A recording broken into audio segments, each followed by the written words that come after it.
بالله من الشيطان الرجيم بسم الله الرحمن الرحيم الحمد لله الذي لا يغلب مدة القائمين ولا يحصي نعماء العادون ولا يؤدي أكثر المجتهدون الذي ليس لصفته حد محدود ولا نعت موجود ولا أجر ممدود ولا وقت محدود الذي أرسل رسوله بالهدى ودين الحق ليظهره على الدين كله ولو كره المشركون أما بعد الصلاة والسلام والتحية والإكرام على أشرف الأنبياء والمرسلين خاتم النبيين رحمة للعالمين وعلى آله الطيبين الطاهرين المعصومين المظلومين قال الله تعالى بكلامه المجيد إنما يريد الله ليظهر عنكم الرجس أهل البيت ويطهركم تطهيرا.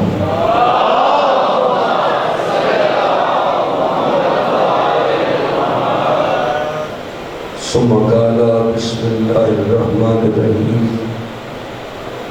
والشمس وضحاها والقمر إذا تلاها والنهار إذا جلاها والليل إذا يغشاها والسماء وما بناها والأرض وما طحاها ونفس وما صفاها فألهمها فجورها وتقواها قد أفلح من زكاها وقد خاب من دساها صدق الله العلي العظيم. صلوات.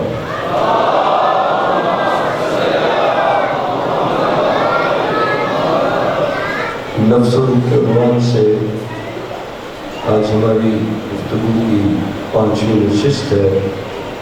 ہم نے معرفت نفس منازل تحقیق کچھ منزلیں معرفت نفس سے پہلے کی تھی، کچھ بات کی ہوگی. پہلے کی منازل میں ہم تفکر، شعور، وجدان، عقل سلیم کی منزل سے گزر چکے.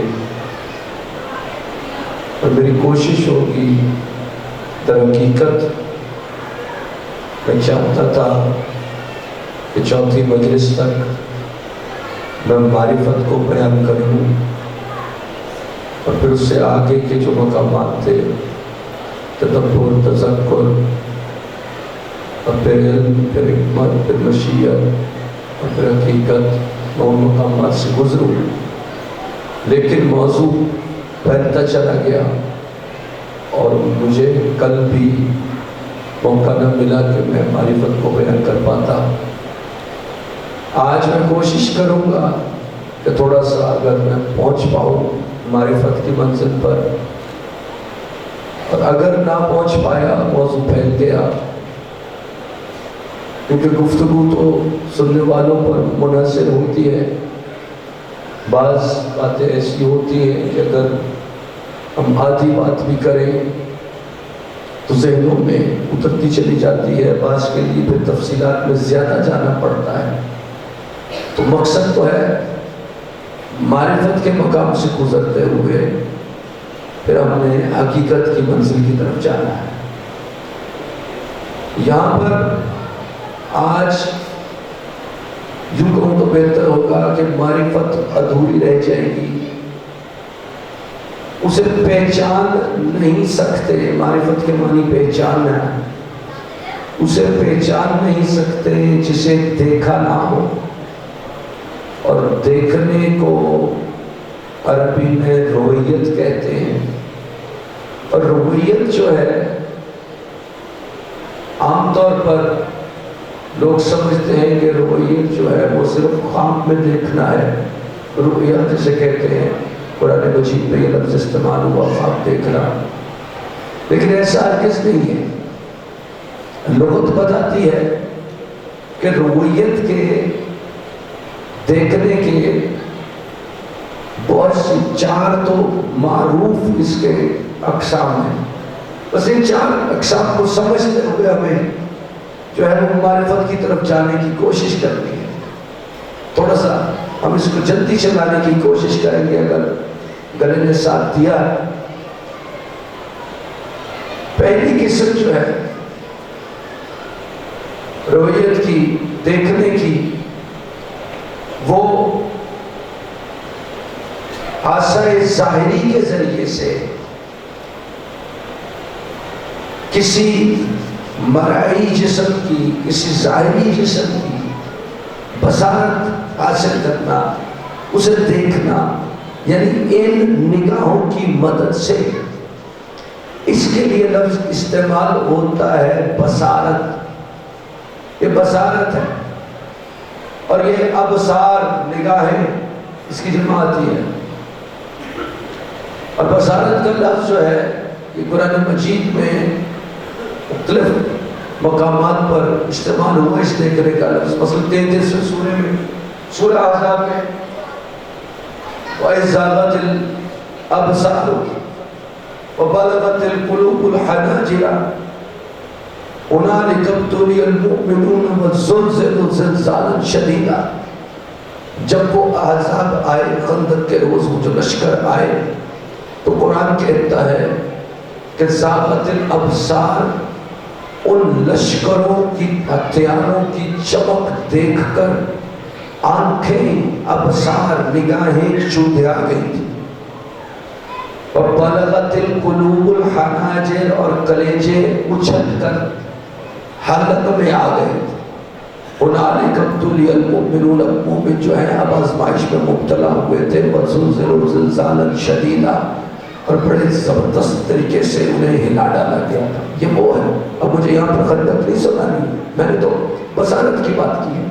خندق کی طرف چلے گی پھر وہ وقت جو ہے وہ کم ہو جائے گا. دوسرے مقام پر کہتا ہے لا تدرکہ الابصار وہو یدرک الابصار. 6 سورے میں کہتا ہے کہ یہ جو نظریں ہیں، یہ جو نگاہیں ہیں، وہ اس کا احاطہ نہیں کر سکتی، اس کا ادراک نہیں کر سکتی، اسے نہیں دیکھ سکتی. وَهُوَ يُدْرِكُ الْأَبْصَارَ، اور وہ تمہاری نگاہوں کا ادراک کر لیتا ہے، وہ تمہاری نگاہوں کو دیکھ لیتا ہے. یہ اس کی قدرت ہے. اور تیسرے مقام پر 53ویں سورہ میں کہا، سورہ نجم میں مَا زَاغَ الْبَصَرُ وَمَا طَغَىٰ، نگاہ نہ تو ادھر ادھر ہوئی، وَمَا طَغَىٰ، اور نہ ہی حد سے آگے بڑھی. معراج کے منزل پر اللہ کہتا ہے کہ میرے حبیب کی یہ جو بصر ہے، یہ مَا زَاغَ الْبَصَرُ، یہ ادھر ادھر بھی نہیں ہوئی، بالکل سیدھا سامنے. وَمَا طَغَىٰ، اور سامنے دیکھتے ہوئے بھی یہ حد سے آگے نہیں بڑھی، ایک حد پر رکی رہی. اب وہاں پر بھی اس نگاہ کی بات ہو، اس نگاہ سے وہاں پر بھی کچھ دیکھا جائے. تو ایک تو یہ بصارت ہو گئی. دوسری رویت بصیرت کی ہے، جس کے بارے میں کہتا ہے 75ویں سورے میں، سورہ قیامت میں 14ویں آیت پہ، بل الانسان علی نفسہ بصیرہ. اللہ کہتا ہے کہ انسان علی نفسہ بصیرہ، اپنے نفس کو دیکھنے والا ہے. لیکن یہاں پر بصارت نہیں ہے، بصیرت ہے. یعنی اگر نفس کو دیکھنا ہے پہچان کی منزل پر جاننے کے لیے، تو اس کے لیے بصارت نہیں، بصیرت سے دیکھنا ہو، پھر وہ منزل آتی ہے. اور پھر اللہ کہتا ہے اپنے حبیب سے، تو کہتے کہ ھذہ سبیلی ادعو الی اللہ، یہ جو میرا رستہ ہے جس میں اللہ کی طرف بلاتا ہوں، انا بصیرت انا ومن اتبعنی، بصیرت پر ہے میں اور ہر وہ جس نے میری اتباع کی. اب یہ بصارت اور بصیرت علیحدہ ہو گئے. بصارت میں ابصار ہے اور بصیرت کی جمع میں بصائر موجود ہے. وہاں بصائر ہے، یہ اور مقام ہے، وہ اور مقام. لیکن سامری نے جس وقت دیکھا تھا اس نے 20ویں سورے میں اس نے بصیرت سے نہیں دیکھا تھا فرشتے کو. سامری نے جب دیکھا فَبَصُرْتُ بِمَا لَمْ يَبْصُرْ بِهِ، اب وہاں پر بصارت کی آنکھ فرشتے کو دیکھ رہی ہے، اور اس کے بارے میں سامری موسیٰ علیہ السلام سے کہہ رہا ہے کہ میں نے وہ دیکھا اس آنکھ سے جو یہ نہیں دیکھ سکے. فَقَبَضْتُ قَبْضَةً مِّنْ أَثَرِ الرَّسُولِ، تو میں نے اس مٹی کو، اس دھول کو اٹھایا جس کے گرنے سے، جو اس کے گھوڑے کے قدموں سے جو اڑتی تھی گرتی تھی، وہاں پر سبز اور سب اٹھتا تھا اس فرشتے کے، تو وہ میں نے لی. وَنَبَذْتُهَا، پھر میں نے اسے اس دانت کے بچڑے میں ڈالا. كَذَلِكَ سَوَّلَتْ لِنَفْسِي، اس طرح سے میں نے اپنے نفس کی سہولت کا، اس کی آرائش کا میں نے سامان کیا، میں نے اپنے نفس کو خوش کیا. فرشتے کو دیکھ رہا ہے سامری، جادوگر ہے، امتی ہے، نافرمان ہے موسیٰ کا علیہ السلام. فرشتے کو دیکھ رہا ہے سواری پر بیٹھا ہوا. اب موضوع اور طرف نہیں لے کر جانا کہ سواری کے اوپر نور بیٹھا ہو، تو جہاں سواری کے قدم بھی لگے وہاں پر بھی ریت پہ بھی سبزہ اگاتا ہے، وہ موضوع اور ہے. کہ سواری پہ نور بیٹھا ہو برکتیں کا آغاز ہو جاتا ہے، یہ موضوع اور ہے. کہ سواری پہ نور بیٹھ جائے برکتوں کا آغاز ہو جاتا ہے. اور اگر عید کے روز سواری بھی نور ہو اور کندھوں کے اوپر بھی نور ہو تو پھر برکتیں ہی برکتیں ہیں، پھر نور علی نور ہو جاتا ہے. وہ اور اس طرف نہیں جانا، بات اس کو سمجھنا ہے کہ سامری دیکھ رہا ہے، قوم موسیٰ نہیں دیکھ رہی. فرشتے کو دیکھا، سواری پہ بیٹھے ہوئے دیکھا. وہ موسیٰ ہے، موسیٰ علیہ السلام ان کا امتی. موسیٰ کا امتی وہ دیکھتا ہے جو قوم موسیٰ نہیں دیکھتی. تو جس مصطفیٰ کا امتی بننے پہ موسیٰ بھی فخر کرتا ہے، وہ مصطفیٰ کیا کیا کچھ دیکھتا ہوگا. اس مصطفیٰ کی رویت کس مقام کی رویت ہوگی. لیکن جسے اس رویت پر یقین نہیں ہے کہ کیا دیکھ، اللہ کہتے ہیں لَتَرَوُنَّ عَيْنَ الْيَقِينِ، جنہیں اس دیکھنے پر یقین نہیں آتا پھر ایک دن وہ آئے گا. لام تاکید نے ثقیلہ کے ساتھ کہا یار حال میں، پھر وہ جب دن آئے گا تو پھر عین الیقین، تم یقین کی آنکھ سے دیکھو گے، لیکن تب مہلت گزر چکی ہو، تب وقت گزر چکا. تو ایک بصارت یہ آنکھ ظاہر کی، دوسری بصیرت جس کے بارے میں قرآن نے بتایا. ایک بصارت سے دیکھنا، ایک بصیرت سے دیکھنا، اور تیسرا تصور. وَلَوْ تَرَىٰ إِذْ يَتَوَفَّى الْمَلَائِكَةُ يَضْرِبُونَ إِذْ يَتَوَفَّى الَّذِينَ كَفَرُوا الْمَلَائِكَةُ يَضْرِبُونَ وَجُوهَهُمْ وَأَدْبَارَهُمْ. وَلَوْ تَرَىٰ، اگر تو دیکھے چشم تصور سے، اِذْ يَتَوَفَّى الَّذِينَ كَفَرُوا الْمَلَائِكَةُ، میرے حبیب اگر تو چشم تصور سے دیکھے کہ کافروں کو جب موت آتی ہے تو ان کی موت کے وقت فرشتے کیسے ان کے چہروں پر مارتے ہیں، موت سے پہلے ان کی پشتوں پر مارتے ہیں.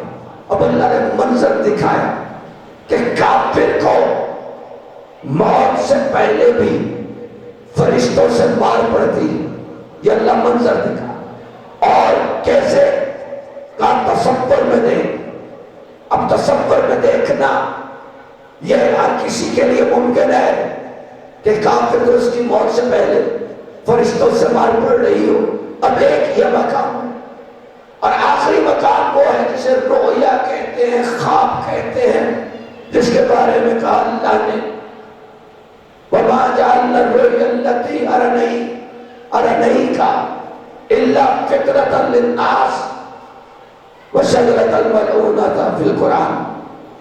میرے حبیب جو ہم نے خواب میں تجھے دکھایا وہ صرف اور صرف فِطْرَةً لِلنَّاسِ، وہ ان کے لیے آزمائش ہے. اور شجر ملعونہ فی القرآن، قرآن میں. اب یہ چوتھی قسم ہے رویت کی جو خواب میں ہو رہی.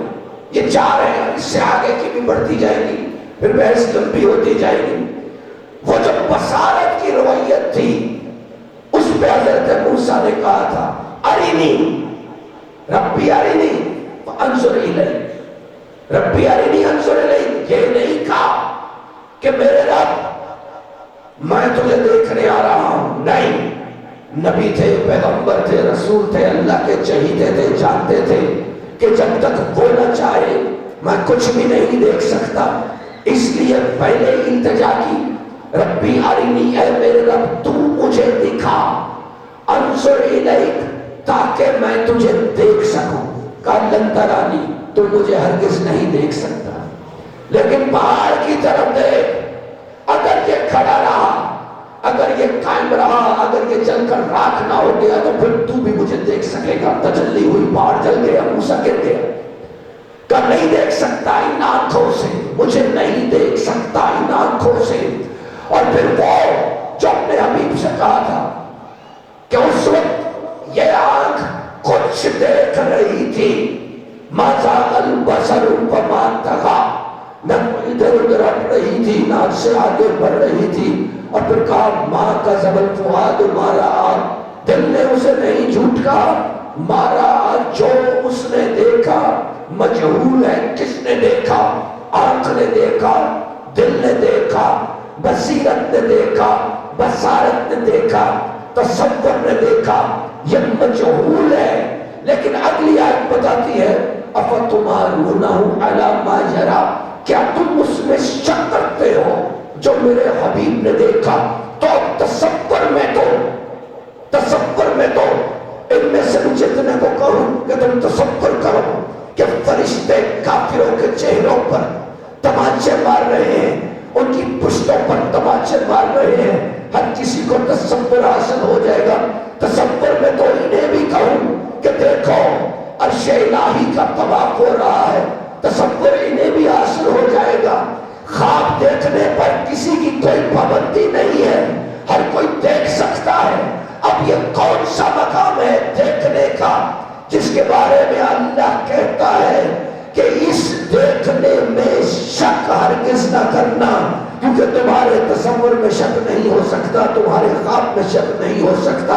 لیکن جب یہ دیکھنا آئے گا، یہ دیکھنا آئے گا، کوئی اور دیکھنے کا مقام آئے گا تو اس میں شک نہ کرنا. لیکن یہ بھی ذہن میں رکھنا کہ جب وہ ذات ہوگی تو اس کے بارے میں کہا کہ اسے لا تدرکہ الابصار، اس کا ادراک یہ آنکھیں نہیں کر سکتی ہیں. تو کسے دیکھا؟ اس بحث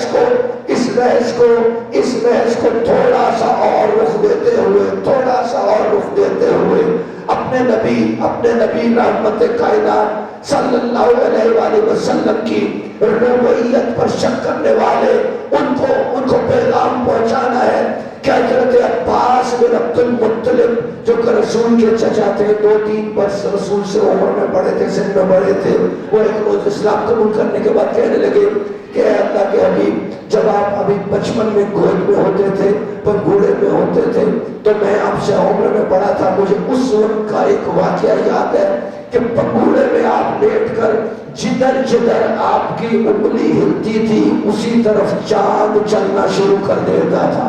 آپ انگلی ہلاتے تھے، چاند اسی طرف مڑتا تھا.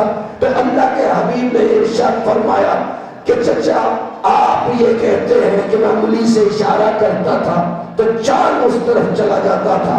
چچا میں آپ کو بتاتا ہوں کہ ابھی میں اپنی ماں کے پیٹ میں تھا کہ سورج عرش الہی کے نیچے جا کر سجدہ کرتا تھا، تو میں سورج کی تسبیح کی آواز بطن سیدہ آمنہ میں سنا کرتا تھا۔ یہ حسیات ہے سورج کی تسبیح کی آواز۔ اور پھر یہی تو ہوا تھا، یہی تو ہوا تھا، یہی تو ہوا تھا۔ میں یہی تو سمجھانے کی کوشش کر رہا ہوں کہ وہ بطن مادر سے علی کی ذات تھی جو اپنی ماں کی رہنمائی کعبے کے اندر کی جانب کر رہی تھی۔ اور میں یہ کہنا چاہوں گا، یہاں پر یہ کہنا چاہوں گا کہ امام چاہے شکم مادر کے اندر کیوں نہ ہو، وہ اللہ کے گھر تک پہنچا دیتا ہے۔ تو ہمیں پہلا امام شکم مادر کے اندر سے ماں کی رہنمائی کر سکتا ہے، ام کی رہنمائی کر سکتا ہے، تو پھر 12واں امام غیبت میں رہتے ہوئے امت کی رہنمائی کیوں نہیں کر سکتا ہے؟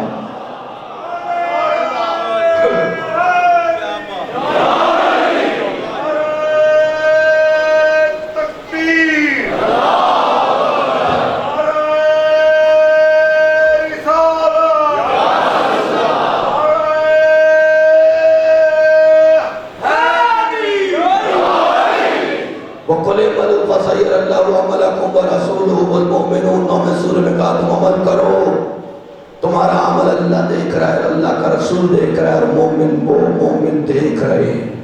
اگر عمل ہو رہا ہے تو وہ دیکھ رہے ہیں، رویت ہے وہ دیکھ رہے ہیں۔ اور یہاں پر صحیح سنتا سے بخاری کی حدیث کے مطابق تم درود پڑھو، اللہ کے رسول کو پہنچتا ہے، تو کم از کم تمہارا پڑھا ہوا درود جس وقت پہنچا اللہ کے رسول کو تو سن لیا انہوں نے کہ تم نے درود پڑھا، اب انہیں پتہ بھی چل گیا کہ عمل ہو رہا ہے۔ تو جو سن سکتا ہے اللہ نے اسے دیکھنے سے محروم نہیں رکھا ہے۔ وہ تو نماز پڑھاتے ہوئے بھی نماز کے خاتمے پر یہ فرما رہے تھے کہ آج نماز کے دوران جنت میرے اتنے قریب آ گئی کہ جنت کے انگوروں کا ایک گچھا بالکل میرے چہرے کے سامنے آیا، تو میرا دل چاہا ایک مرتبہ کہ میں جنت کے یہ انگور تمہارے لیے توڑ لوں، لیکن پھر میں نے نہیں توڑے۔ اور پھر جب ایک روایت کے مطابق ابو ذر غفاری کو، دوسری کے مطابق سلمان فارسی کو گھر میں کسی کام سے بھیجا اور وہ پریشان واپس آیا، پوچھا پریشان کیوں ہے؟ کہا اللہ کے رسول 3 مرتبہ دروازہ کھٹکھٹایا، کوئی جواب نہ آیا، چونکہ آپ کا حکم تھا یہ کام ضروری کرنا ہے، میں نے دروازہ 3 مرتبہ کھٹکھٹایا، پھر اس کے بعد کیا دیکھا، دروازہ ہلکا سا خود کھلا، اور پھر شہر گھر میں کیا منظر نظر آیا کہ چکی خود بخود چل رہی ہے۔ تو رسول خدا مسکرا کر کہنے لگے مسجد میں بیٹھے ہیں، مسجد میں بیٹھے ہیں، مسجد میں بیٹھے ہیں۔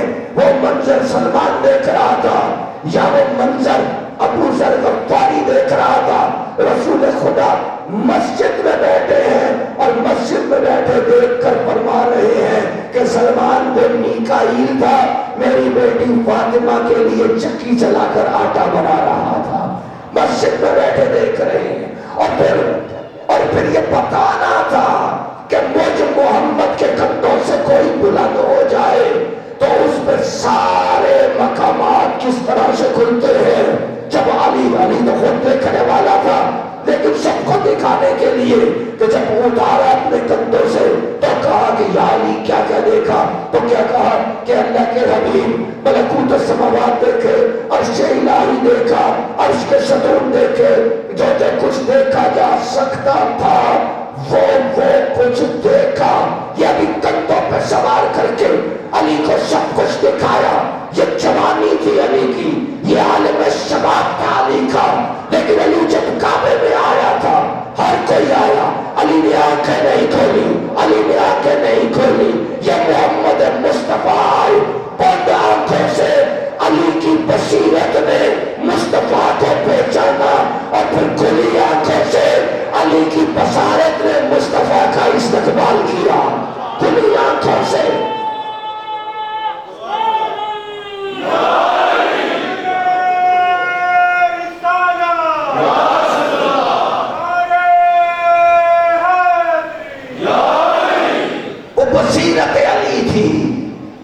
بچپن کے علی کی بصیرت تھی جس نے مصطفیٰ کو پہچان کر کھلی آنکھوں سے اس بصارت نے پھر استقبال کیا.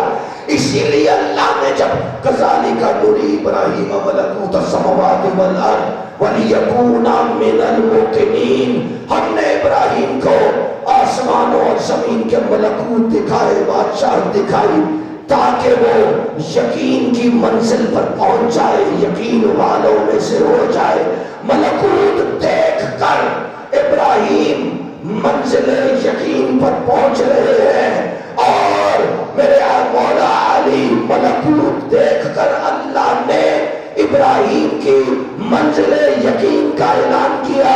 اور وہ جس کی بصیرت مصطفیٰ کو پہچانتی ہے بچپن سے، جس کی بصارت کھلی آنکھوں سے مصطفیٰ کا استقبال کرتی ہے، اس علی نے منبر پر بیٹھ کر یہ اعلان کیا کہ ملکوت دیکھ کر یقین نہیں بلکہ پردہ ہٹ بھی جائے تو مجھ علی کے یقین میں اضافہ ہرگز نہ ہوگا.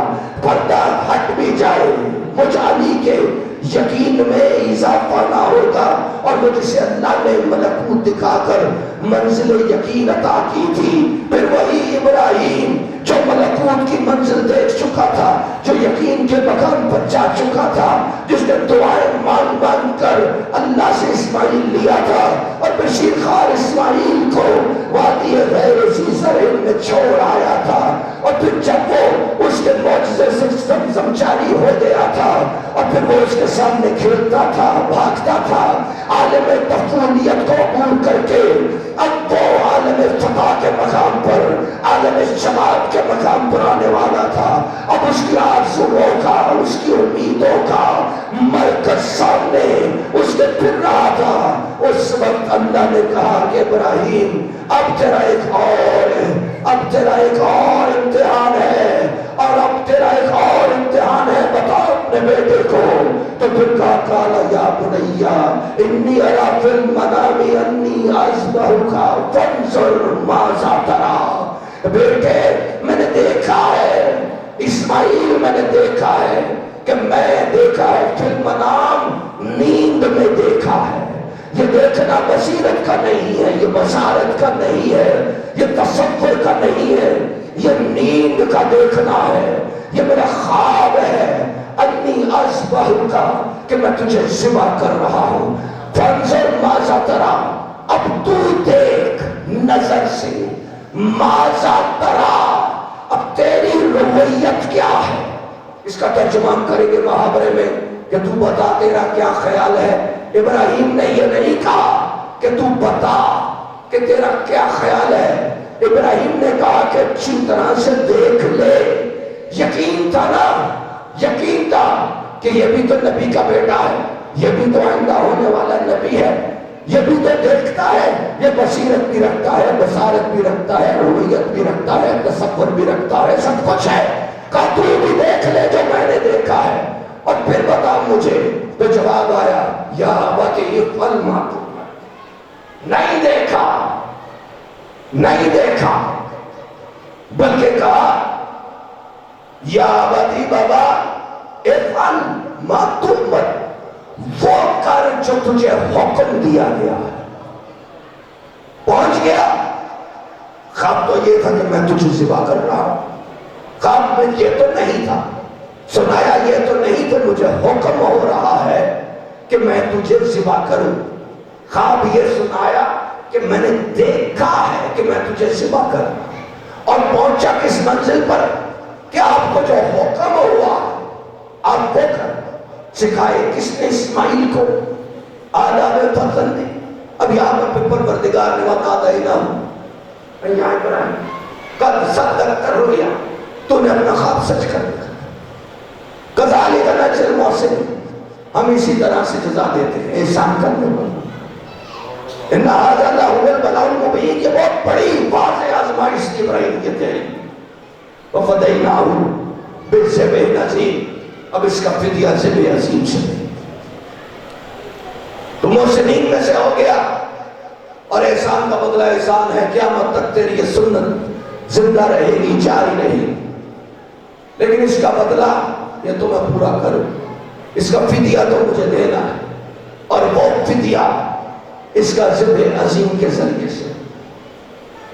وہ ابراہیم تھے منزل یقین پر، وہ اسماعیل تھے منزل یقین پر، ہاتھ پاؤں بھی باندھے تھے، آنکھوں پر پٹی بھی باندھی تھی، اور پھر چھری کو رکھا تھا۔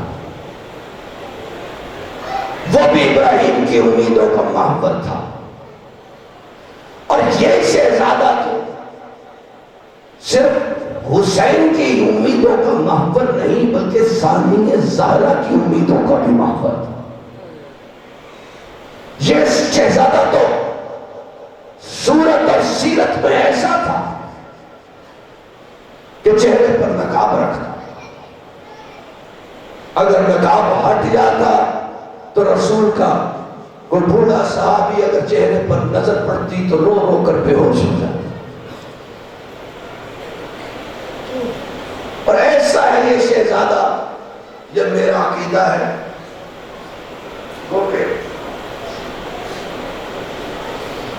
فرقہ واریت سے میرا کوئی تعلق نہیں، میرا عقیدہ ہے اور ہے دلیل کی بنیاد پر، دلائل کی بنیاد پر ہے۔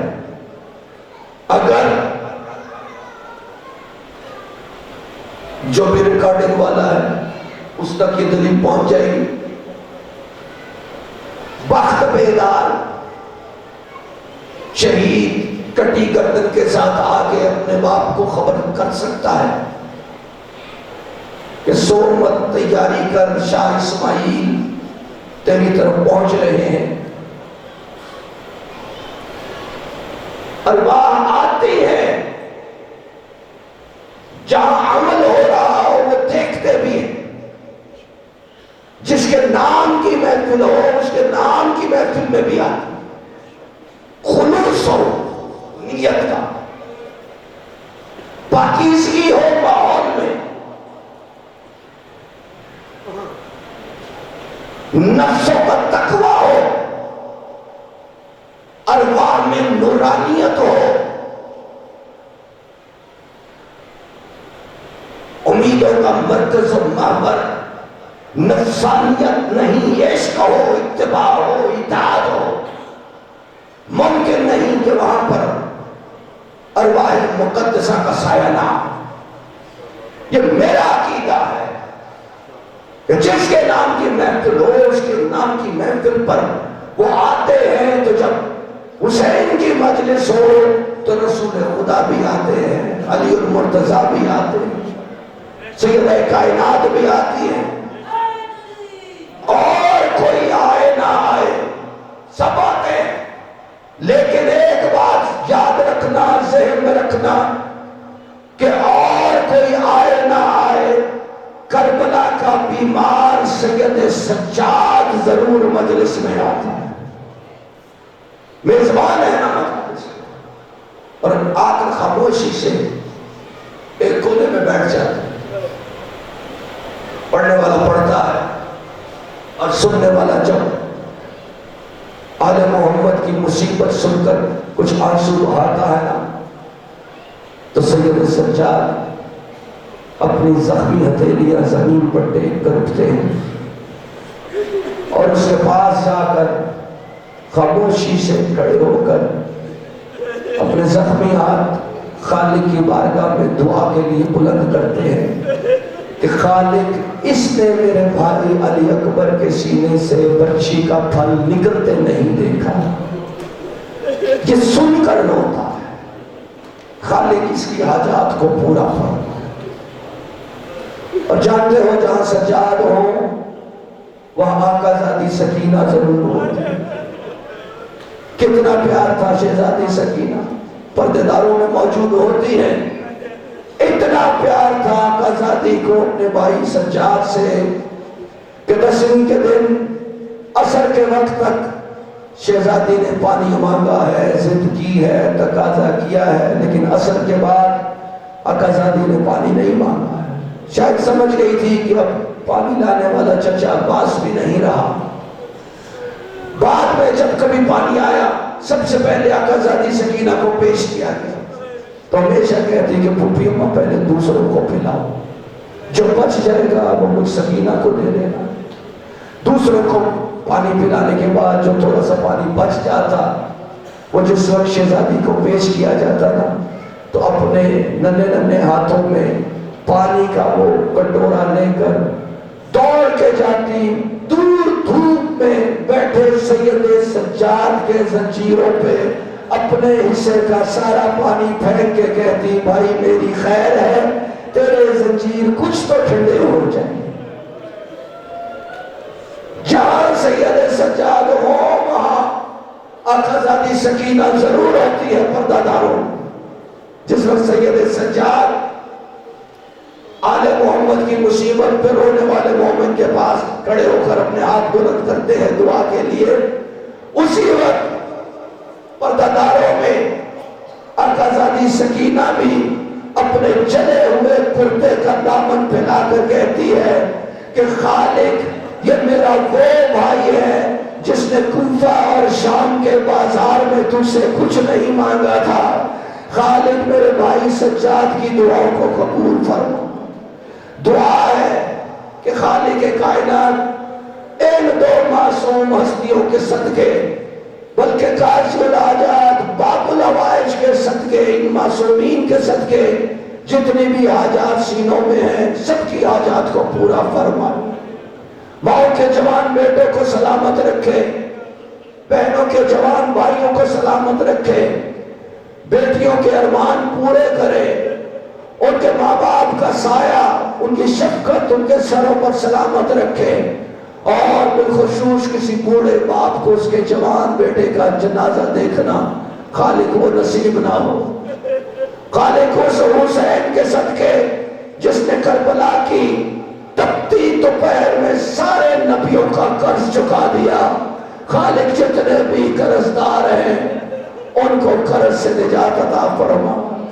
خالق رسول کے سخی امین فرزند حسن مجتبیٰ کے معصوم کلی قاسم کے صدقے خالق جتنے بھی ابھی ارمان دلوں میں ہیں ان سب کے ارمان کو پورا فرما، اور اس معصوم علی اصغر کے صدقے جن کی گود ابھی آباد نہیں ہوئی ہے ان کی گود کو آباد فرما۔ ایسا تھا شہزادہ،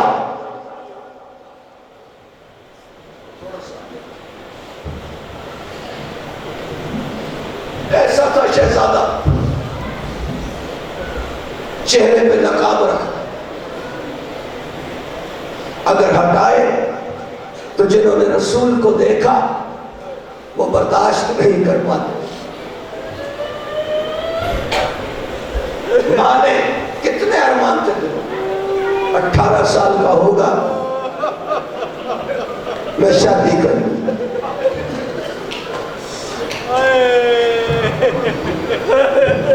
اتنے ارمان لیے کہ 18 سال کا ہوگا میں شادی کروں گی۔ ان ارمانوں کے ساتھ ماں اکبر کو لے کر کربلا میں آ گئی۔ پرورش تو ثانی زہرا کی گود میں ہوئی تھی،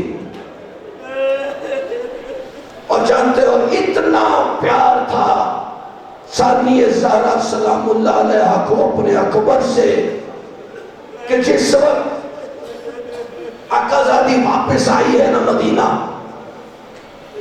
اور آگے رسول کی چوکٹ کو سلام کر کے چوم کر بیٹھ گئی، اور پھر خاموش بیٹھ گئی۔ جناب کلثوم نے کندھا ہلا کے کہا ہے کہ زینب بہن نانا سامنے ہے، بولتی کیوں نہیں؟ اب جب سوکھے لب ہلے ہیں نا تو سنانا شروع کیا ہے کہ نانا میرے ساتھ یہ ہوا، نانا میرے ساتھ یہ ہوا، اور پھر یہ سناتے سناتے یا قدم آقازادی کہتی ہے نانا میں اپنے اوپر ہونے والا ایک ظلم بھول جاؤں، کوئی ظلم یاد نہیں رکھوں، نانا اتنے ظلم ہیں میں آپ کو بتا نہیں سکتی، ایک ایک ظلم بھول جاؤں گی، لیکن نانا میں اپنے اوپر ہونے والا ایک ظلم ایسا ہے جو تا قیامت نہیں بھولوں گی۔ آواز آئی زینب وہ کون سا ظلم ہے؟ کہا نانا کربلا سے لے کر شام تک ہر موڑ پر کا قاتل 9 مرتبہ میرے سامنے آ کر مسکراتا تھا، میں یہ ظلم قیامت تک نہیں بھولوں گی۔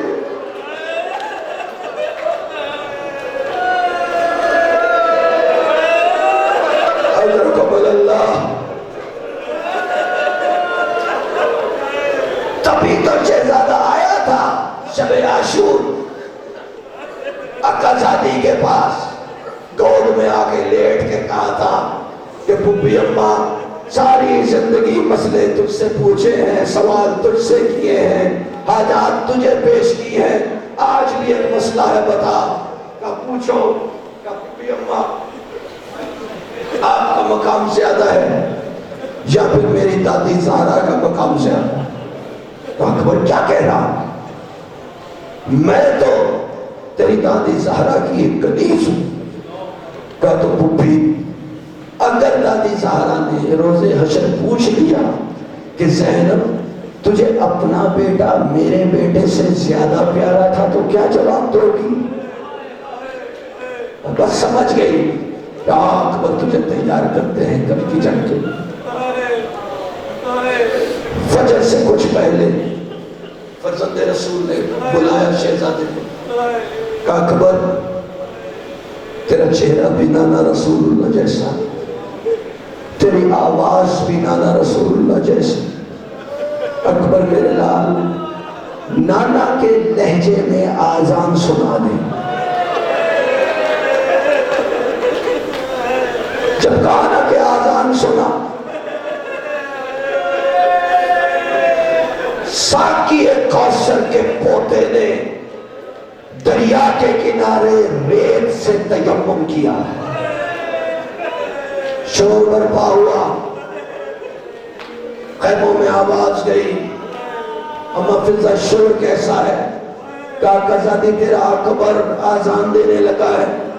کہا اما فضا میرے بھائی حسین کو پیغام دو کہ اکبر سے کہو کہ آذان اونچی آواز میں دے، تیری بہنیں اکبر کی آذان کی آواز سننا چاہتی ہیں، اللہ جانے پھر یہ آواز سننی نصیب ہوتی ہے یا نہیں۔ مولا نے سنا، آئے شہزادے کے پاس پیشانی چوم کے کہا اکبر آذان تھوڑی اونچی آواز میں دینا، میری بہنیں تیری آذان کی آواز سننا چاہتی ہیں۔ بس یہ کہنا تھا کہ شہزادے کی آنکھوں میں آنسو آئے، رو کے کہنے لگا بابا تو وقت کا امام ہے، بابا تیری بہنیں تو میری آذان کی آواز سنے، اور مجھے میری بہن سغرا مدینہ میں میرے نقش قدم پر اپنا رخسار رکھ کے سو رہی ہے، بابا تو امام ہے، میری سغرا کو میری آواز تو سنا دے۔ کہا اکبر تو آذان دے، سغرا سنے گی۔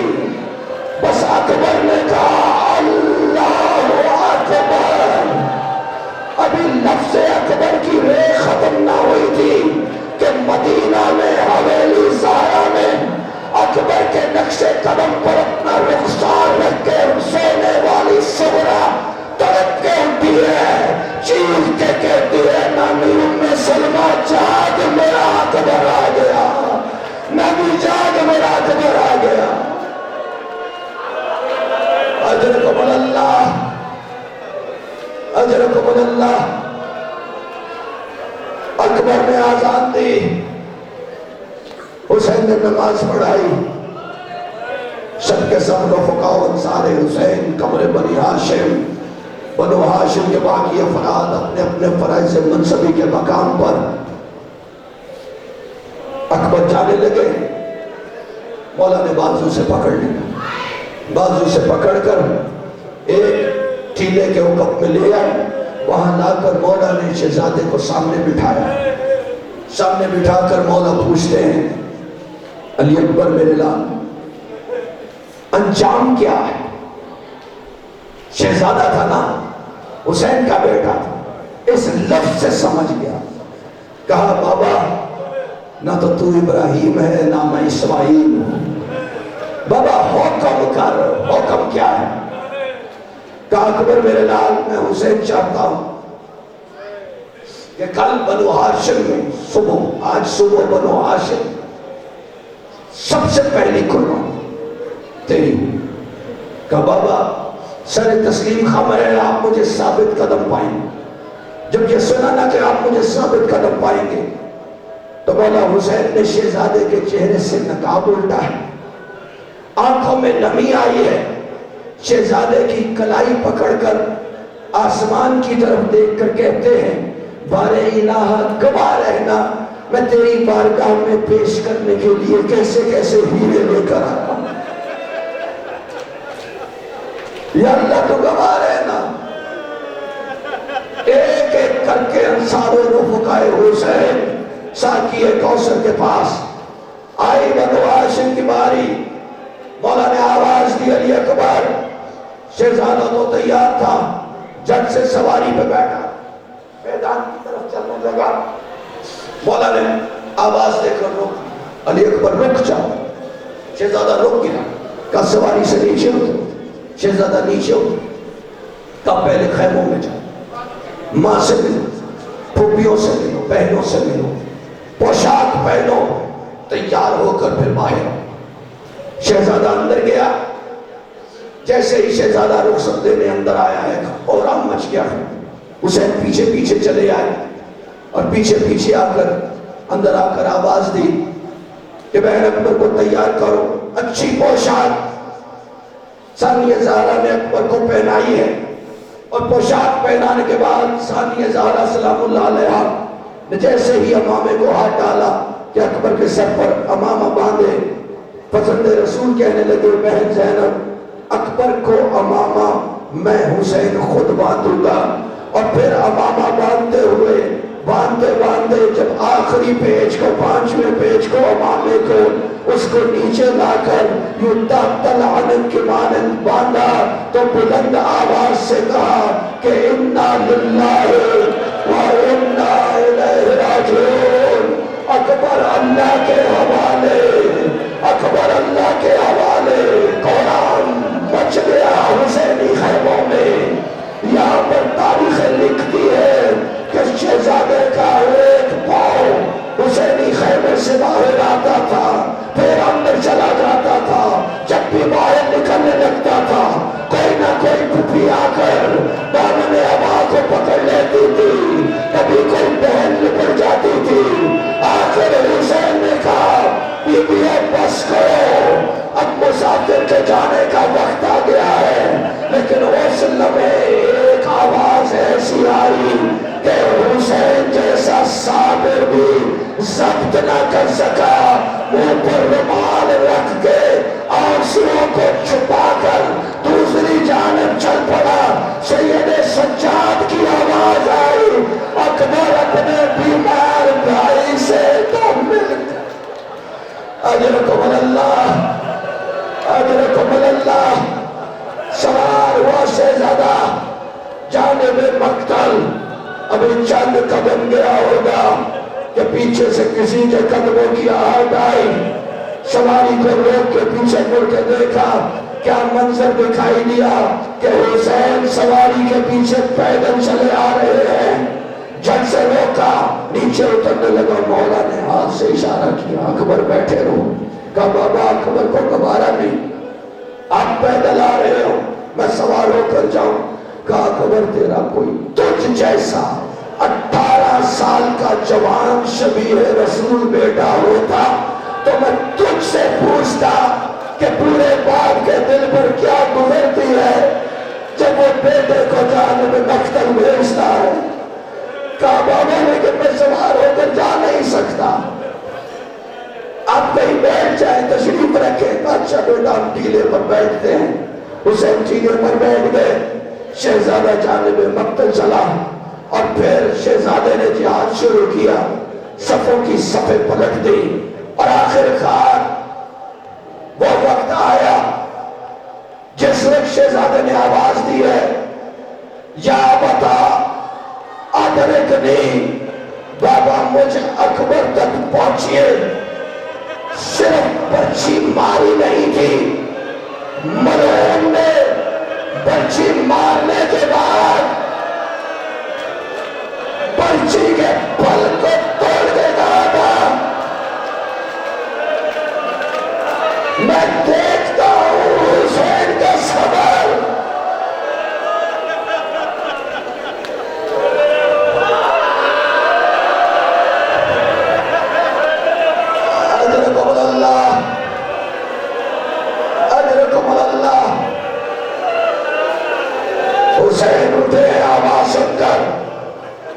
میں بیان نہیں کر سکتا، لیکن اتنا ضرور بتاؤں گا، چند قدم چلنے کے بعد فرزند رسول نے یہ الفاظ ادا کیے ہیں، ادعونی یا بنیا ادعونی، اکبر بیٹا مجھے حسین کو نظر نہیں آ رہا، مجھے آواز دے، تو کہاں ہے؟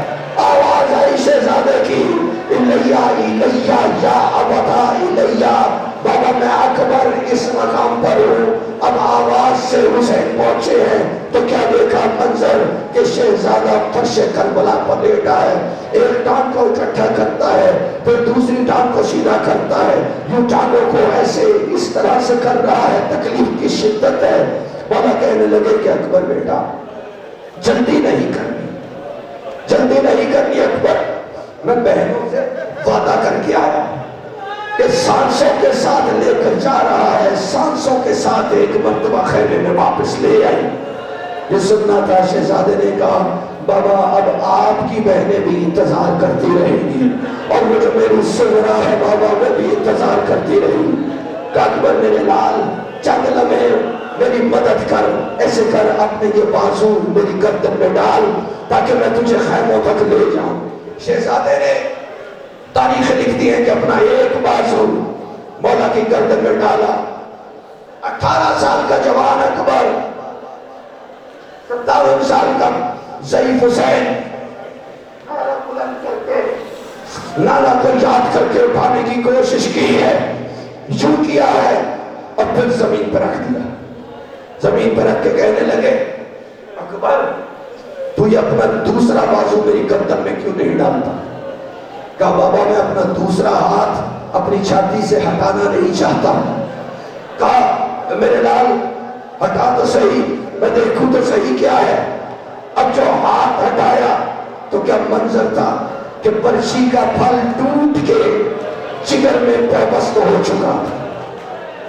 یہ منظر دیکھ کر فرزند رسول کہتے ہیں اکبر سیدھا لیٹ جا، فرش کربلا پہ شہزادے کو سیدھا لٹا کر دونوں گھٹنے کربلا کی ریت پہ رکھے، ایک ہاتھ اکبر کی چھاتی پہ رکھا، دوسرا ہاتھ برچی کے پھل پہ رکھا، اور پھر منہ مدینہ کی طرف کر کے کہا کہ نانا رسول اللہ ذرا دادا ابراہیم کو لے کر تو آؤ، نہ تو میں نے اپنے اکبر کے ہاتھ پاؤں باندھے ہیں، نہ مجھ حسین کی آنکھوں پہ پٹی ہے، بس پرچی کا ہلنا تھا کہ پرچی میں پھنسے اکبر کا جگر بھی ہل گیا۔ اکبر کے جگر کا ہلنا تھا کہ کربلا کی زمین میں زلزلہ آیا، کربلا کی زمین میں زلزلہ آیا، حسینی خیموں میں زلزلہ برپا ہو گیا۔ اکبر کی ماں لیلا سجدے میں گر گئی کہ بار الہ میری قربانی قبول ہو گئی۔ اب جو حسین نے اکبر کو اٹھایا ہے، اس طرح سے خیموں کی جانب میرے مولا لے کر آ رہے ہیں کہ شہزادے کے دونوں رخسار حسین چوم رہا ہے، اور شہزادے کے پاؤں کربلا کی زمین چوم رہی ہے، لیکن ابھی 70 قدم تھے حسینی خیمے سے کہ میرے مولا نے آواز دے کر کہا ہے کہ اہل بیت نبوہ مجھ سے میرا اکبر اٹھایا نہیں جا رہا، میری مدد کو آؤ، مجھ سے اکبر نہیں اٹھایا جاتا ہے۔ اللہ جانے کیسے حسین پہنچے، اکبر کو لا کے فرش خیمہ میں لٹایا ہے، سیداریوں نے ماتم شروع کیا ہے، خیموں میں کوران مچ گیا ہے۔ یکدم حسین نے دیکھا کہ اکبر کی ماں لیلا نظر نہیں آ رہی ہے، کہا اما فضا لیلا کہاں ہے؟ ہر بی بی یہاں موجود ہے، لیلا کہاں ہے؟ لیلا کو بلاؤ۔ جناب فضا آئی ہے لیلا کے خیمے میں، تو کیا دیکھا کہ لیلا کبھی خیمے کی اس دیوار سے، لیلا کبھی خیمے کی اس دیوار سے، کہا بی بی کیا ہوا ہے تجھے؟ کہا اما فضا میں سن بیٹھی ہوں میرا اکبر آ گیا ہے، اما فضا مجھے دکھائی نہیں دیتا ہے، اما فضا مجھے میرے اکبر کے پاس لے جا۔ پکڑ کے لائی ہے فضا لیلا کو اکبر کے پاس، آگے کہتی ہے لیلا سب بیبیوں اپنا منہ دوسری طرف کر لو، مولا آپ منہ دوسری طرف کر لے، اور پھر چند لمحوں کے بعد 4 سال کی سکینہ چیخی، بابا دیکھ ماں لیلا کیا کر رہی ہے۔